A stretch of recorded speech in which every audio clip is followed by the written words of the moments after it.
Hi, I'm Rich Booker, and welcome to The Rich Booker Show, real local news and political talk on Radnor Studio 21. First, my political perspective.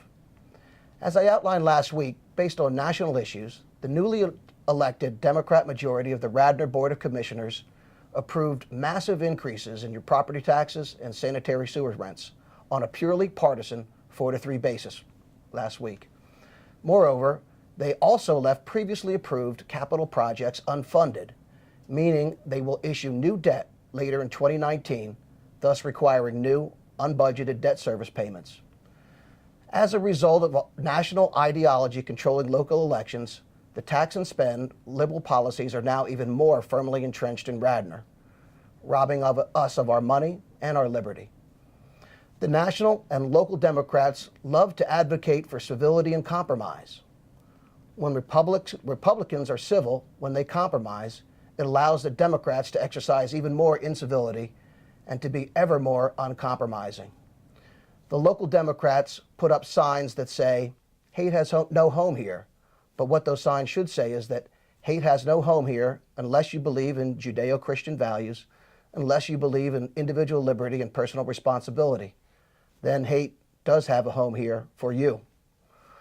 I'm struck by the praise bestowed upon President George Herbert Walker Bush upon his passing by the Democrats and the mainstream media this past week.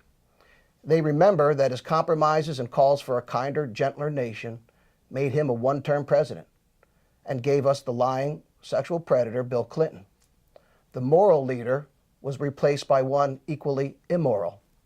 Similarly, the local Democrat Party in Radnor has had two recent Board of Commissioner presidents that were immoral. One was convicted of sexual assault on a 101-year-old woman, and the other sits in jail awaiting trial on child pornography charges. This past week, that same Radnor local Democrat Party gave an award to Doug McCone, who admitted to colluding with former and current commissioners Jim Higgins and John Nagel to receive and distribute improperly obtained confidential township testimony from the Radnor police chief and use that in an attempt to, unsuccessfully, influence a local election. Unethical acts are praised by local Democrats in Radnor. The Democrat Party calls for civility in the midst of calling conservatives deplorable, racist, and evil. This same party marches for resistance and promises legislative obstructionism while concurrently asking for compromise. The hypocrisy is striking. As we saw in the last election, when Republicans are civil and compromising by adopting Democrat policies, they lose. We all lose. And that's my political perspective for this week. Today, Ms. Leslie Morgan joins me on The Rich Booker Show.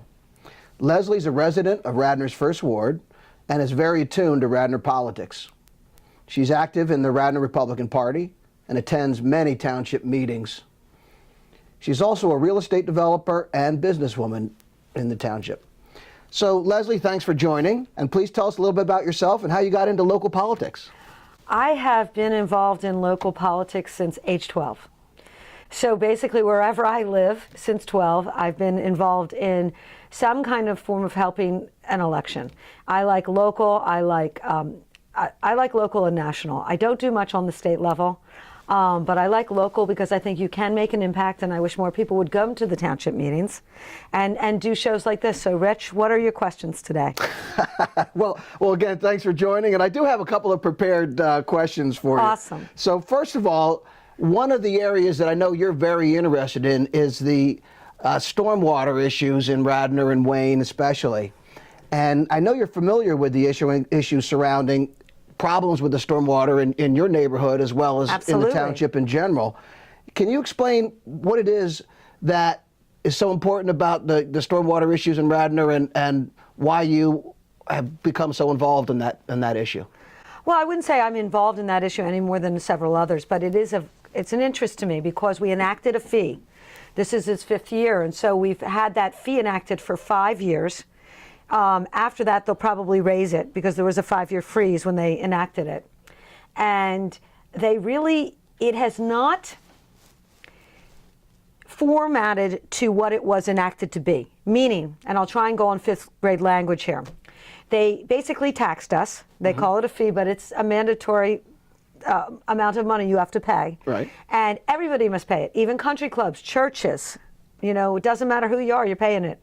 And they have done non-capital projects for the most part. They say this year, finally, on the 5th year, they're going to do some capital projects. One was Banbury and Francis, where I live. I live on Farm Road, which is a triangular issue. It's by the Wawa. By the Wawa in Lancaster. Just west of the westernmost part. Exactly. So in stormwater capital, what they defined a good project is something that could make substantial improvement, like 80% and more, like fix the problem. So we have that triangle that flows onto Lancaster, and it's back behind us of 30 acres, and the Stormwater Committee thought that was a great project that defined what the ethos of the enactment was for. And the Board of Commissioners voted in the design of a 25-year plan. And then when the plan came out of 25 years, some of my neighbors, rightly so, didn't want to come to the meetings in the beginning, as is their choice. But then they saw that the scope of work for 25-year storm versus 10-year storm was overscoped. So the board again voted to bring it back and design a 10-year storm design, which would a solution that would handle a 10-year storm rather than a 25-year storm, which would be less intrusive. Right. It wouldn't take out all our large trees in the beginning part of Windsor. And so it would be maintained in the right-of-way, that triangle that you see when you get out of Wawa. And so it really wouldn't come into our neighborhood. And, you know, in my humble opinion, and politely spoken, I think the new commissioner in my ward stole our money. And we were approved for $1.1 million for improvement. And you have to realize it's not just stormwater. They re-landscaped that area. They were giving us new sewer pipes, which obviously we just got a sewer fee increase, which would have been nice once they dig up the road. They're in there. Let's go, right? And there was about 3 people who still didn't want the 10-year storm. One of them, sister, has a rental down in the flood zone, and she felt sorry for her sister. I don't think that's a complaint we should listen to. She's a nice lady, a friend of mine, but I told her I disagree with her. And so now we're not getting anything, and the money's not going anywhere near my area of Ward 1, and the 30 acres behind us is going to suffer, and the downstream is going to suffer. So let me back you up there. So first of all... But it was a fix. It was a fix, this thing. First of all, the stormwater fee, I call it the rain tax, Radnor rain tax. Fair enough. And that was... Fair enough. The rain tax was, you say that when it was enacted, there was a 5-year moratorium. They said we wouldn't raise it because it was just before I came on the board, and I don't recall this, but they said that the fee would not increase for at least 5 years, and then after that it could. Well, I mean, from the behavior of the current majority board, there seems to be very little resistance on trying to find solutions, and a very easy vote for most of these people to raise taxes and fees. That's right, and it we really saw that. bothers me.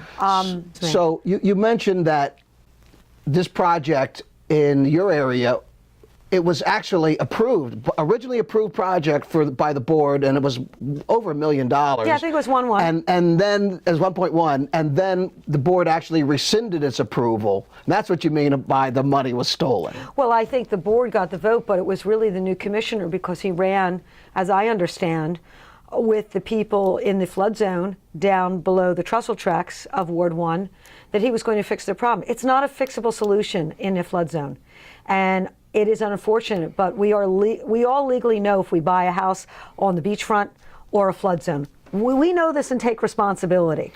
And I'm very disappointed that money was taken away from an area in the ward that they had already done the numbers. They had strummed the numbers. The Stormwater Advisory Committee, Heather Gill, Page, and some other people, these are people that do this for a living, not our BOC who doesn't do it for a living. And they had generated the numbers, and it had been one of the better cures. I think it was up to 80% or something like that. And I won't stake my life on that, but it was a big improvement in a very busy intersection. The rain tax, as I call it, the rain tax is really, I believe it is actually a tax, and it was improperly Well, I don't want to pay mine this year.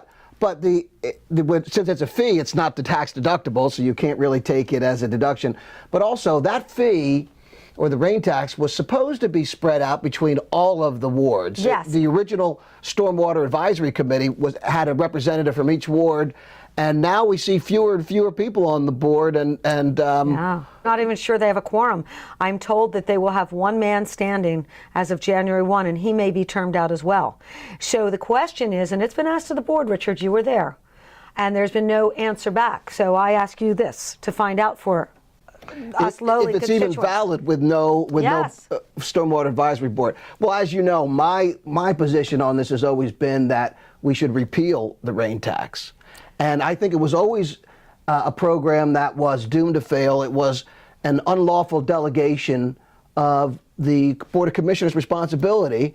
And it was really the Board of Commissioners trying to avoid having to make tough decisions and putting it on this advisory board. But it really hasn't worked because we've been collecting the fee for 4 years. They have $3 million sitting there. And we've used it only for studies and for some repairs. Culvert repairs, which are really, you could sort of argue is not a new capital. That's a repair of a collapsed culvert if a stream overflows. I mean, you have to fix them. But would that be roads and bridges? It's still money. Money's fungible. But there are a lot of flooding areas in the First Ward, and Yes. I guess over by the, I think of the firehouse and some other places. So There's a project, the first now that they fired ours, they're going to do that one on public land. Well, so what do you see as the solutions, though? So how do we solve? What If the Board would you of say? Commissioners is not going to listen to the will of the professionals, then and neighborhoods can come in and basically not like something because their sister has a rental. I don't think that's fair. I don't think that if you're enacting a fee or a tax, it's very different than if it's a saldo situation, a development issue, where you want neighborhood impact because they might be giving zoning relief or waivers, and so there would be a way that the neighbors could have input. This is a tax, okay? Right. Whether they call it a fee or not, it's mandatory. What would happen if I don't pay it? Because I don't want to pay mine this year. Well, I think that ultimately there'd be a lien placed on your I don't like that. on your property, and I guess it could in the end go to tax sale if it was never paid. Well, then it's a tax, and what I would say to that is, at least you'd have a lien. they're taking your money, and much like Lower Marion, I wonder what that lawyer Walk would say, because they've harbored our money for $3 million. And it's now a kitty, and that wasn't what it was supposed to be. Right. And many people were at that point of, let's just collapse the law and redo the law. So, but It's not fair that a few neighbors can affect 30 acres of people. So your opinion is that the Stormwater Committee should be the arbiter on what projects are done, and that we should not really have that much public input or none. I didn't say none, but I think that the way that Banbury Francis went down, it should have been none the second time. Yeah. We should have gotten to the design because it was going to be 100% in the right of way. In the past August, we had some floods in Wayne, Yes. and we really had Real Pizza, and some of the areas Yes. still haven't reopened. Yes. And so how is the stormwater issue affecting the business climate and the business activity in Wayne, in your opinion? I really don't have an opinion on that, Richard. It was a 200-year storm, and when that happens, it's sort of like having, if you're oceanfront in Ocean City, New Jersey, and you have gale force winds and a grade 5 hurricane comes, you're going to have damage.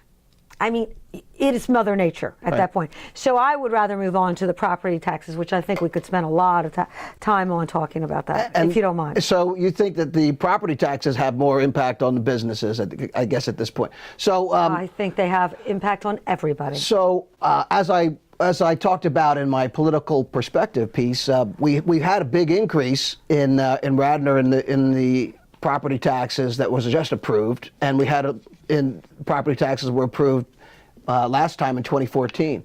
So tell me about your views of the tax situation in Radnor, and especially how it relates to development and business climate in Wayne. Well, today I took a look back in history, and I saw that if you look at last year's budget, they do capture 2010. From 2010 to the one they just enacted last week, we've had a 33, almost 34% increase in property taxes. Now, Bill White will argue with me. He's your CFO. and he's a good man, but we can disagree. I think he's director of finance, right? Director of finance. Yes. Well, we can disagree, and I disagree with him. Right. The millage rate has increased 34%, essentially, since 2010. And I think that's 4 different times, and that's in this stuff. That's in the township manager's recommended thing. You can look at it. I think it's on page 5. It gives you a history of our millage increases, and that's enormous. We've had very low inflation to negative inflation maybe in 2010. And so when you strum it against the CPI, and you strum it against our fellowing townships, and I really want to make this point. I did some due diligence, and there was an article in the Philadelphia Inquirer about 6 months ago. Mm-hmm. Do you know that there's 40 regional townships that haven't raised taxes in 8 to 10 years? I did not know. I did not know that I'm going to repeat townships. that again. 40 townships. They called them regional townships. Mm-hmm. I know several of them, and I'll say Lower Merion, 8 years, the township. And they're bigger than us.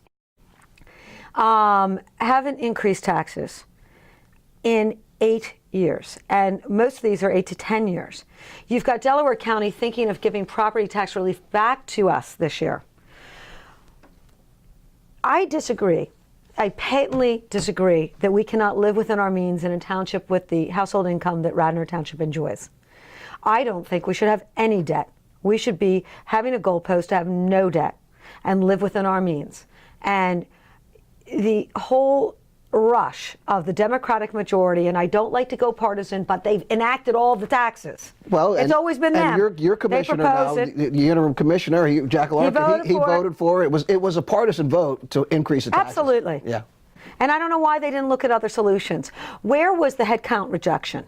Where was, I saw an almost $1.1 million increase over the last 4 years in payroll. I think that number might be right. I think my notes are right. I'd like to just, you can ask another question. And we have an $8 million surplus. You know, it's sort of like our oil surplus on the federal level. Do we ever use it? Why are we having a strategic oil inventory if we never use it? People are so afraid, but that's what you guys have been elected for. I expect you to make hard choices and do your job. Well, I actually made the case that this year we should spend down a portion of that $8 million surplus. I think so. When we have a surplus that large, we're really overtaxing the people because we don't need to keep their money. But we do need to have a We lost fund. the BPT. We lost supposedly round figures between permitting, which they should have known years ago because they know when these big projects are going to wind down their permitting, like Villanova. Okay, they knew that the permitting was going to dry up this year for Villanova. That's an easy forecast. Right. But yet at the end of the year, we're like, oops, my bad. So I disagree with that one. Okay, but secondly, the BPT lost like $2 million. So, right. So, you know, that's a tough thing, but revenues were short BPT for about $2 million. But isn't that attributable largely to the vacant stores in Wayne, don't you think? Maybe, but I also think, Rich, it's when big companies get sick of being maybe overtaxed. I think that 2 analyses, what some of my solutions are. I would like Carfax, when it's almost reconstituted, their first study should be, how do we stack against other townships? Because this article that I read, there's 40 townships that don't raise taxes. I want to see who they are. I don't want to jump. I want to see who they are, and I want an independent group to do it. And we have to take our medicine if we're being lazy. Because one thing that Radnor Township constituents did not promise is jobs for life. Like any business, there has to be sometimes headcount reduction to meet a halcyon event. $2 million out of a $9 million line item is large. What is that, 25%? You're the accountant guy. Well, right. I'm a lawyer, but that's okay. So you need to do shared sacrifice. Right. We need to do shared sacrifice, but nope. It was all on us. Well, we could have taken $800,000 from $1 million from the fund balance, and we could have looked at least $400,000 in headcount reduction. Okay. Good point. Which is nothing. That's only giving 35% back of what we've increased in 4 years. Okay. Right. And I know there's another raise on the books. Did that get approved? The 2.75% for everybody except Bob? Well, generally. That's just contractual, right? So we don't really look at employees. There's rate why employees. Did they put it in the budget? Because they said they'd like to propose it. So if it's a proposal, how is it contractual? Well, we have union contracts with both the police as well as the rate employees, which is the Well, I public think you works. should look in that. So those people have contractual Right. obligations that we have for increases, but all of our administration and others, that is subject to the approval of the board for increases. Well, I believe in shared sacrifice, and I don't mean to be mean to anybody, but you have a 8,000 rooftop township. Why should it always be them? And I think it's a great start for CARFAC to do an analysis, and then the second analysis has to be on the businesses. You have to see how we stack against King of Prussia and Lower Merion. And these are people that we compete against. And besides the value of our schools, the second is probably the taxes on our houses and the interest in the downtown that increase our housing values. And we just starve the downtown of any money. So, I think there's been misallocation, overinvestment in parks, little investment in what gives us our biggest generator at night and stuff like that. Well, our business privilege and mercantile tax is 3 mills, which is $3 per thousand of gross receipts. Well, I think we need to see what other people who we compete Upper against Merion, do. Upper Merion is only 1.5 mills. Yeah, well, that stinks. But let's go all and around. other ones have none, so it's not. Well, I'd like to take the 40 list. I'd like to call that writer of that article and see what 40 townships they were talking about. That's a damning statistic, and I'd like to see more analysis done on that. And one of the other issues you often comment on is about the debt of the township. We had 2015 and 16. Any comments on the debt that we've taken out in the past and our recent debt that we just incurred for the sanitary sewer system? You mean $4.5 million? $4.5 million in notes. Yeah, $4.5 million is a big number. It was a isn't bank it? loan, yeah. Yeah. So, we're at about, I think, 54 million or maybe just a little less. And so $4.5 million is almost 10% of increased debt with no kind of way to try and find sales of assets, where we have paid twice to a company in Philadelphia called Cressa over the years. And they've come up with a great strategic list of what assets we could swap or sell. Let me finish. Excess assets. Maybe just not well-positioned assets. It could be all different things. It could be excess land. It could be this.